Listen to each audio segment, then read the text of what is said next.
Hey guys, this is George. I wanted to give you an update on things as it relates to OCM and MIPS, and with this latest push of our go live with iKnowMed, we need to realign our focus going forward. I want to go over a couple of dates with you so that you understand where we are and where we need to be in order to report successfully to CMS.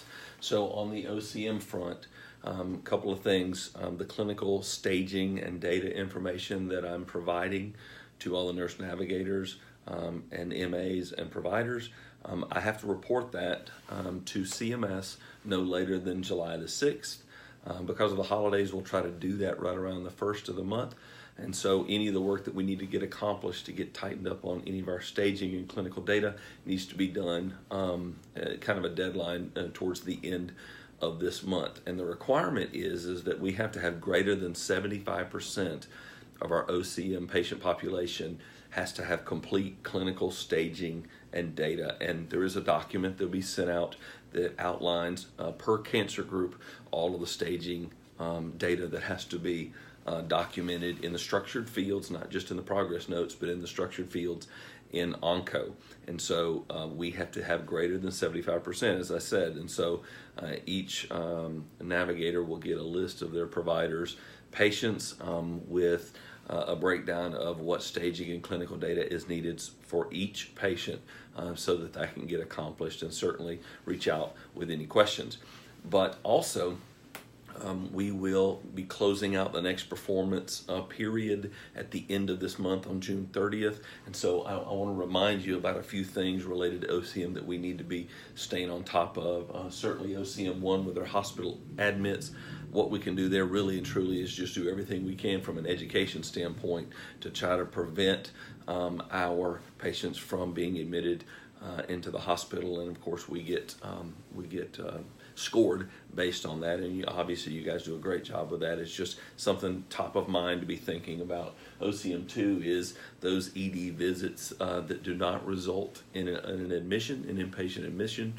We're doing several things. Obviously we've talked about that with the OCM task force to try to do a lot of things to try to prevent our patients from going to the ED when it's not necessary. We have provided, now Gina has put together the list of the urgent care facilities locally that we want to point them to, because they can, if they need to go see a provider, can't get in to see us and it's after hours, then they can see the urgent care providers and get the care they need, and that will not count against us for our OCM quality measures, specifically quality measure OCM 2. For OCM 3, that's our hospice. Again, it's we want anyone that we place on hospice, our intention is to put them into hospice at the appropriate time, and we're scored in a positive way for any patient that is in hospice longer than 3 days. And that's continuing to be something that we work on. It has been improving. Our scores have been improving. So just keep that top of mind as we are moving forward. A couple of things with OCM 4A and 4B, that's our pain scale and our pain plan. Again, anytime that our pain scale is greater than 0, there has to be a documented pain plan. Now, one of the things that I'm finding in looking through the scoring is that there are just times when we're missing actually documenting the pain plan, the pain scale itself. And so let's remind the care teams that on every patient that sees the doctor that we need to have a documented pain scale, even if it is, and hopefully it is at 0, it does need to be documented each and every time. OCM 5 is our depression screening. You can certainly look on the care plan in Onco and see when the last time that was done. It needs to be done within every episode, every 6 months.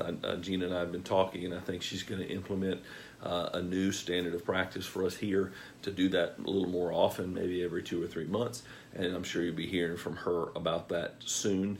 But please keep that in mind, because we need to have a completed care plan, and that depression screening is a requirement. For OCM 8, 9, 10, and 11, these are our cancer-specific measures.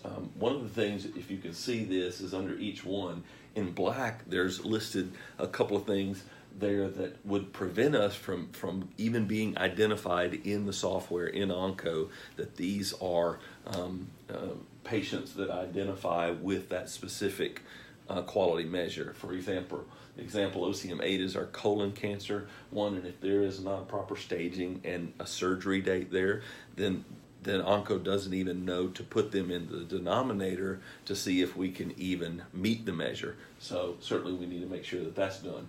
For 9 and 10, the staging, the surgery, ER, PR, HER2 status, those things need to be documented in completion if they were tested, so that we can get credit for that, at least in the denominator, to see if we even meet the measure.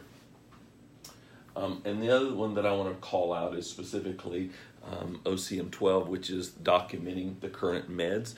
Again, we need to do that medication reconciliation in our current meds on every visit, and we get credit for that. And we're seeing, somewhere in the 80% range on our scores typically with that, but that's something that we really should be able to score 100% on. So please keep that in mind. And again, you will get the nurse navigators and the MAs, and I think also the providers will be included on this email that'll have this video, as well as the staging and data and how per cancer group it needs to be documented, and what elements of the staging and clinical data need to be documented in the structured fields.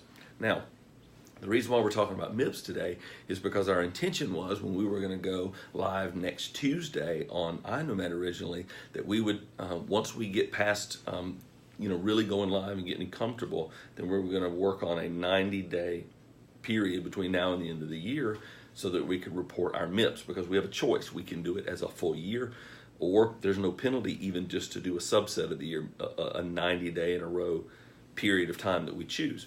So since we're not going live with iKnowMed for a few months, probably later this fall, so what we've decided to do is we're choosing July 1st through the end of September. So July 1st to September 30th will be our MIPS reporting period. And so the biggest thing we need to remember about that, and specifically I want to call out two, is that this medication reconciliation is something that we need to get the maximum points on, and we're covering that in OCM, but we just need to make sure that we get that taken care of.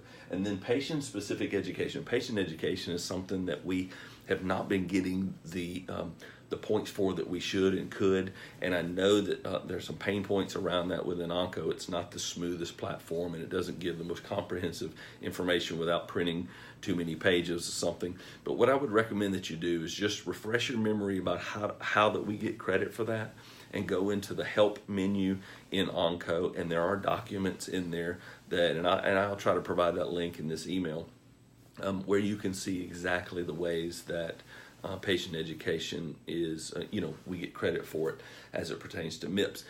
It is not difficult for us to max out the points that we can get related to MIPS, and so we'll be calling those out. Providing patient access is something that's typically handled by the front desk staff with Ingrid and her staff, making sure that they are having access and logged in to see your chart and have access to the portal. And some of these other things we're taking care of. E-prescribing is something that we just make sure that everybody has done to get our base score. But patient education, medication reconciliation are the things we really need to be focused on. And again, we need to do our best as we can, beginning July 1st through September 30th, so that we can get the best scores possible. Again, please reach out with any questions. I'm doing this by video today because I've spoken to a couple of the navigators, but I'm going to be out for the majority of next week with the surgery, and so I didn't want us to be any delayed on this information, so I wanted to send it out in this way. You can refer back to it. Again, the documents that you'll be receiving in this email, other than this video link, will be the clinical staging and data per cancer group, so you can see exactly how it must be documented in Onco as a reference tool, and also per provider, a list of the OCM patients and what specifically needs to be documented for each patient, that what might be missing. In some cases, it's just the current clinical status, and that's something that's not typically part of our current workflow, but we need to incorporate that so that we can get credit for it. So thank you for everything that you do. Please reach out with any questions, and I'm happy to come spend time with you. And I do plan on coming and sitting with each of our navigators and NMAs here in the upcoming weeks, so that we can make sure that everybody's on top of everything that needs to be accomplished, and there's no disparities of education. I want to make sure you have all the information possible. So again, please call me at 5039. You can text me, email me, whatever you need to do, and I'll be glad to help you. Thanks.